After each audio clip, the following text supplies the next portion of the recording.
My sister smiled when I left, as if she knew I would come back broken. I tried to disappear, but her threats followed me through walls, messages, and silence. And just when I thought she was finally gone, my parents told me she had disappeared. I used to believe family meant safety. Now I check the locks twice, even in daylight. And if you think that's dramatic, yeah, so did I. My name's Talia. I'm 19. I live in a coastal town where salt air rusts everything. Fences, cars, even people if you let it. My sister Lana is 23, glamorous, magnetic, a small-town star with perfect eyeliner and louder opinions. She never stayed in one place too long, except when she came back home just for a while, after her second breakup this year. I'm studying art therapy at a community college a few towns over. I commute. It's boring, predictable, safe, until Jace. He was in my Wednesday night class, philosophy and ethics, which sounds smarter than it felt. Most people just nodded or argued about things they Googled 5 minutes before class. But Jace, he listened. Quietly. He was the type who'd tilt his head when you spoke like your words actually mattered. We weren't close. Not even friends, really.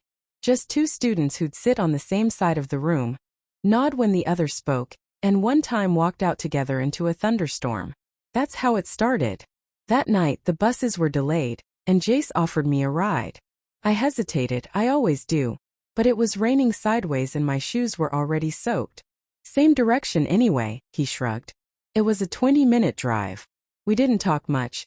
He had some instrumental music playing low and I was too cold to think. When we pulled up to my house, I thanked him, grabbed my sketchbook and ran inside. I didn't know Lana was home. She was in the kitchen with a glass of wine, wearing one of our mom's old silk robes like she owned the place.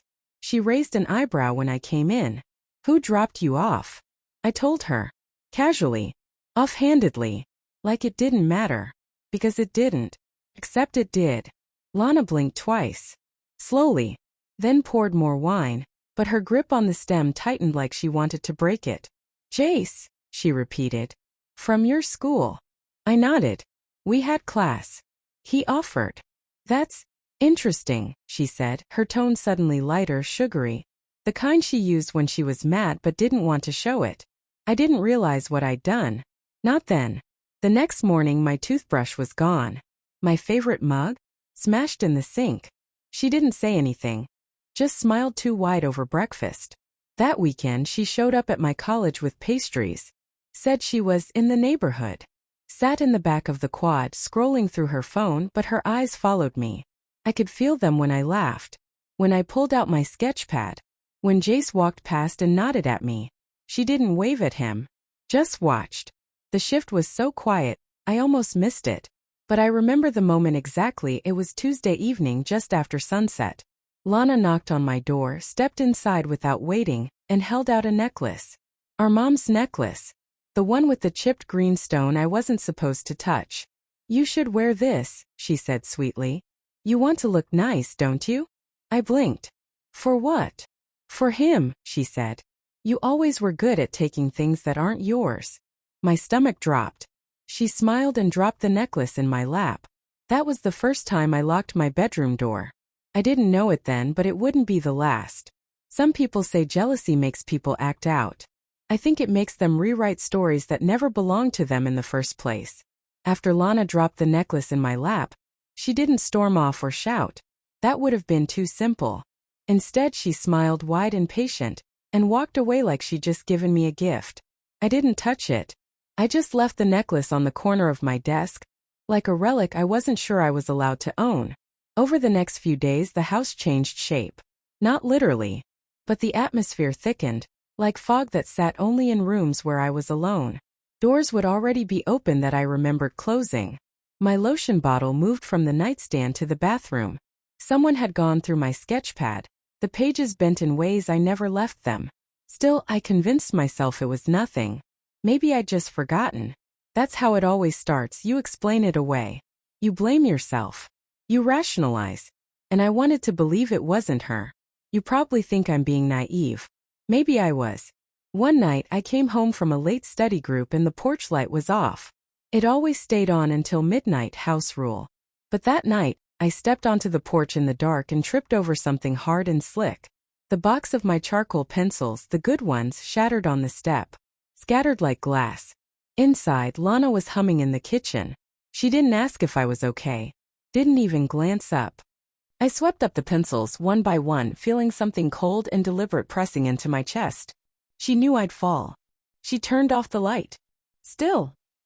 I said nothing. That week, Jace and I got paired for a class presentation. It was randomized, nothing romantic, nothing personal. But when I got home that night, the hallway mirror had a crack running through the center. Just one. Straight down the middle. I stared at it too long. Long enough that I stopped seeing my reflection and started seeing the possibility of madness. What made it worse? My parents were blind to all of it. Lana was the golden daughter, charismatic, charming, always offering to make tea or help with errands. To them, I was the distant one. The sensitive child. The one who overreacted. So when I finally told my mother I wanted to spend more time on campus, maybe stay with a friend during finals, she gave me the look. That tight-lipped, head-tilted, disappointed look. You and your moods, she said. What's going on now? I didn't know how to explain it. That Lana had become an emotional ghost that haunted our house. That she didn't need to yell or hit, she just rearranged things until I felt wrong in every room. The necklace stayed on my desk. I started noticing other things, photos of me turned face down in the living room, a sharp perfume sprayed on my bedsheets, the way Lana would sit on the couch and hum the same four-note tune when I entered the room. Once I found a note tucked in my textbook. Just 4 words scribbled in red pen. You're not that innocent. No name. No explanation. I almost laughed. Almost. But it stuck with me. Like a crack in the mirror I hadn't noticed until now. That weekend, Jace texted me about the presentation. Just logistics, time, room, slides. I didn't think twice when I responded. But Lana must have seen the notification. My phone was in the kitchen. I'd left it charging. That night she walked into my room and stood there. No words. Just stared. Her eyes were rimmed in something darker than eyeliner, a kind of hunger. Or hate. She didn't speak. She didn't need to. The silence said everything. You ever start documenting your own life just to prove to yourself it's real? I used to write poems. Now I write timestamps. Dates. Patterns. Just so I don't forget where the line was before she crossed it. The necklace I swore I'd never wear? I found it 3 days later. Stuffed inside the fridge. Buried under a head of wilted lettuce. Still cold. Still damp. As if she'd wanted me to touch it again, to prove she could get anywhere. That's when I stopped calling it paranoia. And started calling it preparation. I don't remember what I ate that day. I remember the sound of her nail file on glass. And the way the hallway smelled like rose lotion and scorched toast, sweet and burned, all at once. By then I knew I had to leave. Not forever. Just space. A weekend. A wall between her and my breath. But everything I did, every backpack I zipped, every toothbrush I moved, felt like a betrayal I hadn't committed yet. I told my mom I was going to a class retreat. I told Lana nothing. Just packed quietly and waited for her to go out, like I had every right to leave my own house. The car that came to pick me up wasn't Jace's. It was Lee, a girl from class who lived near the train station. She offered to drop me off before heading to her cousin's. I didn't even make it down the stairs. When I stepped into the foyer with my bag, Lana was already there. Arms crossed. Eyes blank. Mouth closed but not neutral. That little smile, the kind you wear right before you ruin someone on purpose. Going somewhere? She asked. Not like a sister. Like a supervisor who caught you stealing. I froze. I didn't say her name. Didn't answer. I moved past her slowly, like approaching a wolf that hadn't yet decided to bite. Then she said it. He's not going to protect you. I stopped. I hadn't even mentioned Jace. Not once. Not since that night in the rain. But she said it like it was a spell she'd been waiting to cast. I turned around. Her fingers were resting on the console table, the one with the crystal bowl full of spare keys. She tapped one. Lightly. Rhythmically. Her nails painted the same deep red as the wine she always spilled and never cleaned up. You think you're safer with him? She said. You think they won't all see what you are? Her voice didn't rise. It sank. Like a knife sliding under skin, not loud, just sure. My throat tightened. I opened the door. Lee was still outside, leaning on her car, texting. I took one step out, just one, when Lana grabbed my bag and yanked it back. Hard. I stumbled. The stairs behind me caught my heel and I slammed into the banister, breath punched out of my chest. The door was still open. Lee looked up. We locked eyes. She dropped her phone and ran. Lana let go of the bag and stepped back like she hadn't done anything. Like I had tripped over my own shadow. When Lee rushed in, Lana smiled. Clumsy as ever, she said, brushing imaginary dust from her shoulder. Lee didn't speak. She grabbed my arm, pulled me out the door, and threw my bag into the back seat. I don't remember if I said thank you. I do remember Lana standing in the doorway as we drove away. Still smiling. Still tapping those red nails against the doorframe. When we reached the edge of town, Lee finally exhaled. You okay? She whispered. I nodded. Then started to cry so hard, I couldn't even open the window. That night, I stayed on her cousin's couch. I didn't sleep. I listened to the ice machine hum, the clock tick, the fridge kick in and out. I stared at the ceiling and wondered how long you had to be gone before a house stopped calling you back. You ever realize someone's been waiting to hurt you and you just gave them the perfect excuse? Her nails were the exact same red as the wine she always spilled and never cleaned up. And as we pulled away, she was still smiling. Like she knew I'd have to come back. Some mornings feel like bruises, not because they hurt, but because you forget why they're there until you bump into them again. That week, everything looked normal, which made it worse. Lee let me crash for 3 nights. Her cousin didn't ask questions, just left folded towels at the foot of the couch. There was a plant by the window, one of those low-maintenance vines that doesn't care if you forget it. I envied it. I showered. I studied. I even smiled when Lee made a joke about our professor's weird sock collection. But every time my phone buzzed, something twisted in my chest. The number was always unknown, but the feeling was familiar. I didn't answer. I didn't block. I just watched the messages pile up. She never signed them. Never said her name. But I knew. You're making this worse. Mom's worried. Come home. Or don't bother calling. Each one like a match held just above skin, threatening, but not quite lit. I told my professors I had the flu. Said I'd turn in my assignments online. Then I applied for temporary campus housing through the counseling office. I didn't mention Lana. Just checked the box. Family conflict. That was enough. By Friday, I had a twin bed in a beige dorm and a roommate who always wore noise-canceling headphones. It felt like peace. Until the silence got too loud. Every night, I'd lie awake and replay the moment she pulled my bag. The look on her face. How casual it was. Like she'd done it before. Like she'd been practicing. That was the worst part, not what happened. What it revealed. I didn't call my parents. I didn't tell them where I was. But 2 days later, a care package arrived at my dorm. No name. Just a box of granola bars, tampons, a scarf I left at home once, and a note, printed in perfect serif font. You are not alone. But don't test how far that goes. I showed it to campus safety.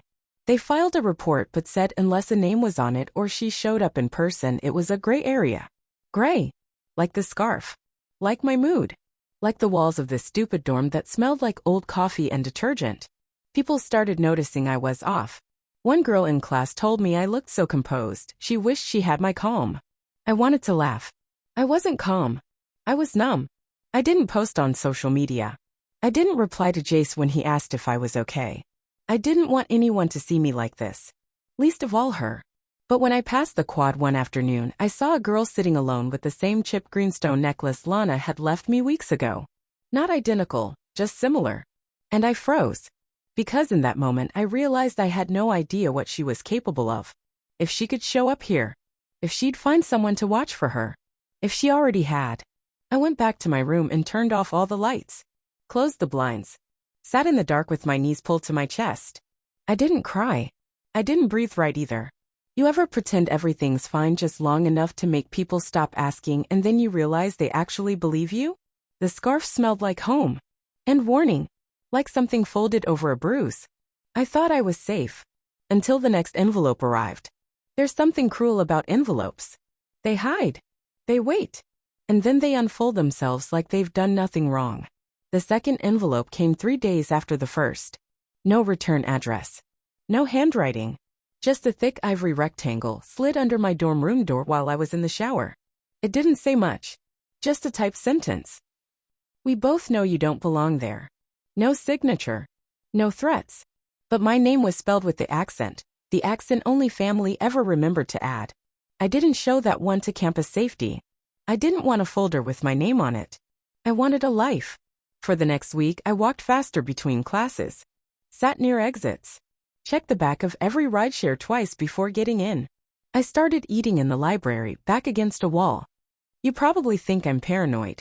You'd be right. It all came to a head the following Sunday. Gray sky. Empty quad. I went to the laundry room early, hoping to avoid people. I opened the door. She was already inside. Lana, sitting on top of the dryer, legs crossed, scrolling through her phone like she had every right to be there. She looked different. Not tired. Not angry. Flat. She didn't say hi. She didn't stand up. Just looked at me over the edge of her screen and smiled like we were meeting for brunch. My hands froze on the laundry basket. My body didn't move, but every nerve inside me screamed. She held up something small between her fingers. The necklace. I didn't even realize it had gone missing again. She let it dangle. Just once. Like a pendulum. Then set it beside her on the dryer. Silence stretched between us, tight and sharp. She didn't apologize. She didn't accuse. She just talked. About nothing. About how Mom missed me. How I was hurting people with my silence. How hard it is for families when someone runs. Her voice never broke. Never cracked. She sounded like someone reading a prepared statement, except the emotion wasn't missing. It was inverted. Weaponized. I tried to speak. I don't remember what I said. My mouth moved, but the words didn't come out in the right order. Or maybe they did, and she just didn't listen. She stood up. Slowly. Picked up the necklace and walked toward me. I took one step back. That's when she stopped. Not because she was done. Because she'd made her point. She dropped the necklace into the laundry basket, brushed her hand along the lid like she was smoothing a wrinkle, and walked past me without a glance. The door clicked shut behind her. I didn't touch the necklace. Didn't do laundry. I sat there for 2 hours, staring at a white basket full of wet clothes. And something much heavier. You ever feel like someone left a bomb in your lap, but it's disguised as something they say is love? The necklace wasn't a gift. It was proof she could still reach me. I thought the worst was over. Until my parents called. And said she was missing. I expected silence after she left. But instead, the world got louder. That night, I missed 7 calls. 4 from my mother. 2 from my father. 1 from a number I didn't recognize, but the area code was home. I didn't answer. By morning, I had 6 voicemails. They all said variations of the same thing. Lana's missing. We need to talk. This isn't like her. At first, I thought it was a trick. A way to pull me back in. Like the necklace, or the note, or the envelope. But then I saw her name on a community post, shared by a neighbor who still followed me online. A missing person alert. Last seen, Sunday morning. No mention of the campus.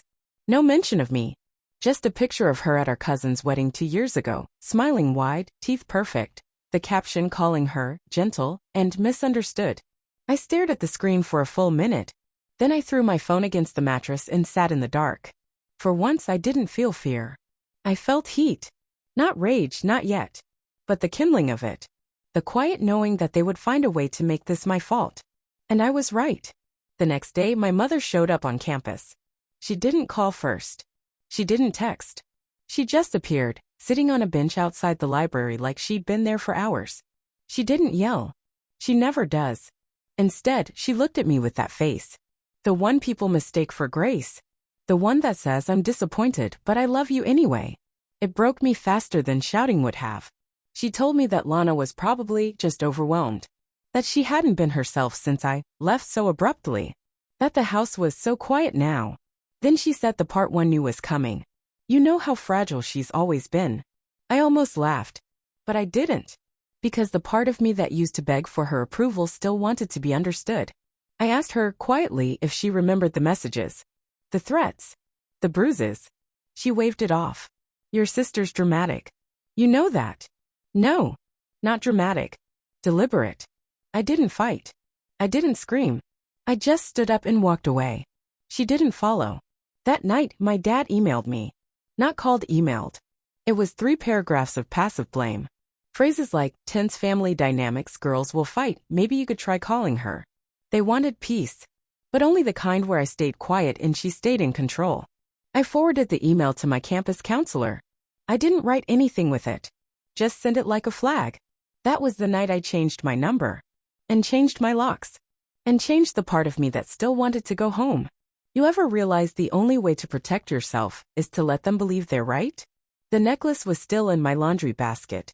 I left it there, like a warning sign taped to my own spine. And then came the message I didn't expect. Not from her. From Jace.